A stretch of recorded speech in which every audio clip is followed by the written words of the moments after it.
Un parlamentario di Corsou, Renox Calmes, ela bem, mi não quero dizer em debate principal é realidade que o parlamentário Calmes de Corsou está boa investigação para ele entregar payslip fraudulento de sua pareja para vir trabalhar como fractie-medewerker. Dus é boa investigação, dus também a gente pensa se é mal usar essa aqui e atachar prejuízo para desviar a atenção de sua mesma ato de corrupção. Mi não quero trazer em plenário de intertrade da Câmara, mas basicamente ela vem trazer adiante com nota competência de reino para tratar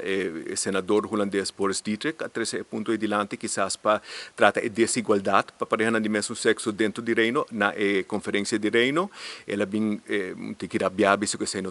competência de reino e me acordei que o estatuto é direito de não discriminar contra direito humano e essa cita competência de reino e também mais adiante nós na Aruba nós tem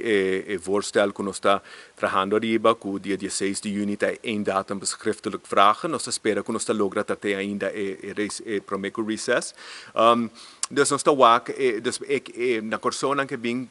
cambia a Constituição para institucionalizar a discriminação. Isso é a base de conversação. É que men que a EVRM está dando registered partnership está suficiente. A EVRM, verdade, está estabelecer mínimo que o registered partnership que é igual no matrimônio, de direito,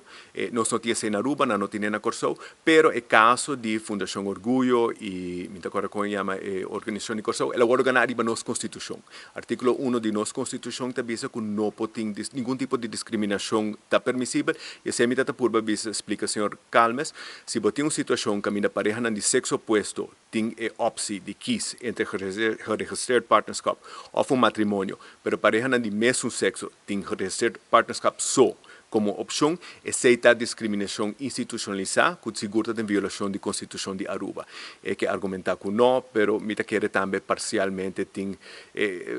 uma posição que quizás está ajuda politicamente, não sei o outro parlamentário na Aruba mas cambia de posição ou adotar posição contra o matrimônio de mesmo sexo para não ganhar voto de emissão e esse tipo de oportunismo político é seguro a meta condenar, porque nós realmente em política não nos que o político não está para um princípio e me quer agora aqui dentro do reino nós que eliminar todo tipo de prejuízo e essa aqui é também que nós mestre adresar. E acaba claridade que tempo lo tem mais em claridade riba assunto aqui está trabalhando riba